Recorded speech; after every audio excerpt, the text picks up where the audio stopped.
Ngayon ay may bagong pag-asa na naman si XRP matapos makita ng isang eksperto ang isang kilalang pattern sa kanyang chart na tinatawag po na double bottom.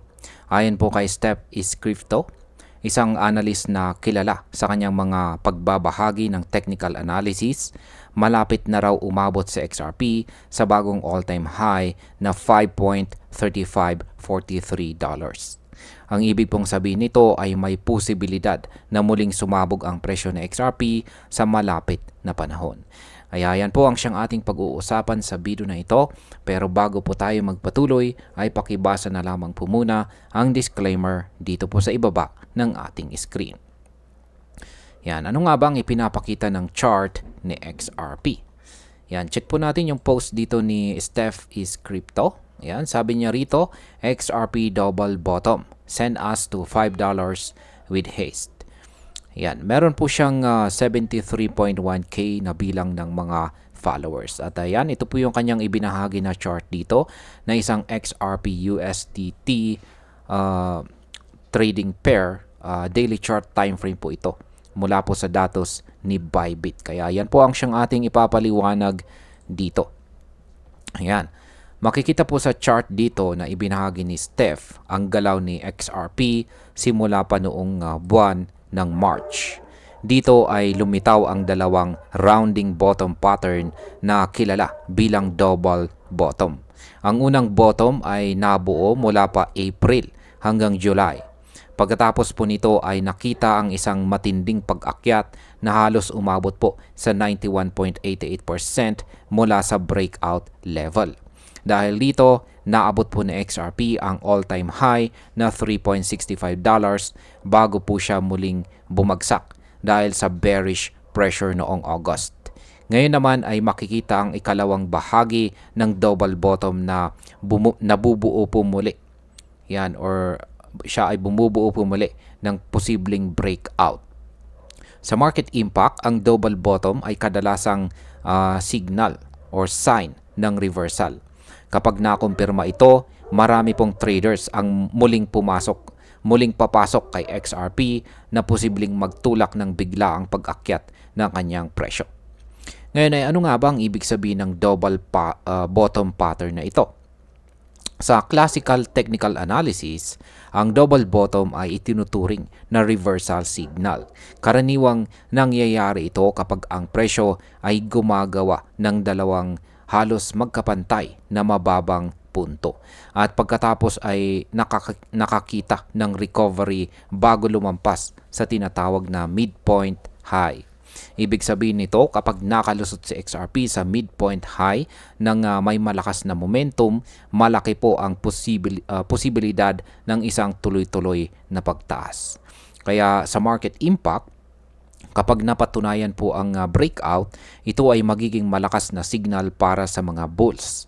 Posible pong dumami ang mga buyers or bumibili ng XRP na maari pong magresulta sa mabilis na pag-akyat ng presyo. Ano naman ang bagong target na presyo ng XRP? Ayon po kay Steph, kung ipapatupad ang parehong galaw na nakita noong July breakout, ang kasalukuyang pattern ay may kakayahang magdala kay XRP sa presyo na $5.3543. Ang target na ito ay nakabase po sa parehong 91.88% surge na nakita noong unang breakout. Kung ito ay mangyari, nangangahulugan na si XRP ay muling tataas mula sa kasalukuyang presyo na $3.02 ng halos 77% para maabot ang bagong target.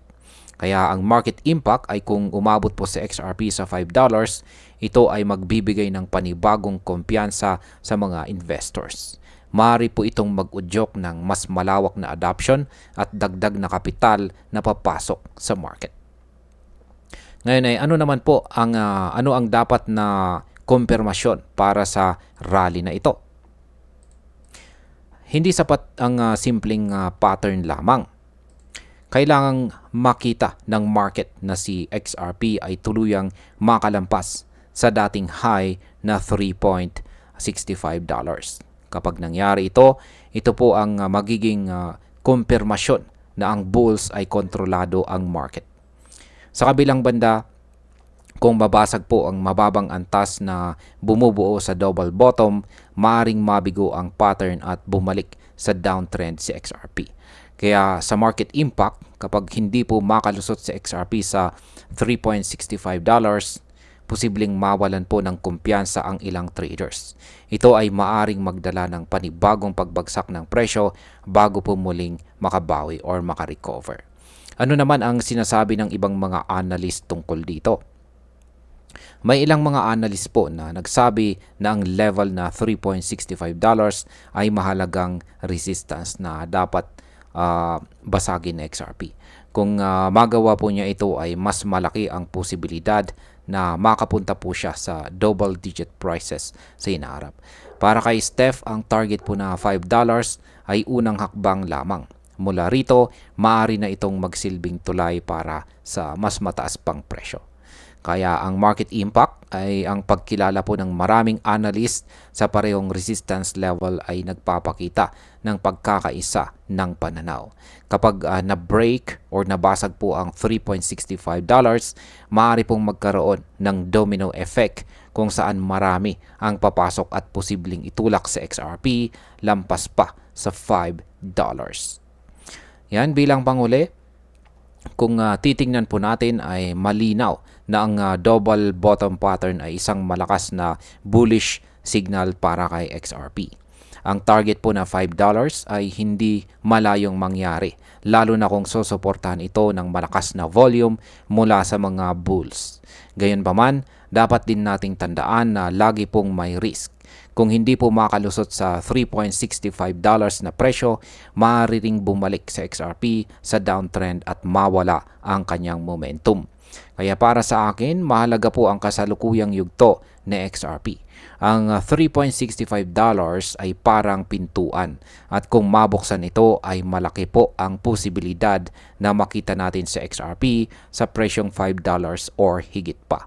Pero kung pag hindi po ito mabuksan, maaring manatili muna siya sa kanyang kasalukuyang price range. At ayan, hanggang dito na lamang po tayo sa video na ito mga ka-crypto. Marami pong salamat sa panonood. Ingat po tayo lagi at God bless po sa ating lahat.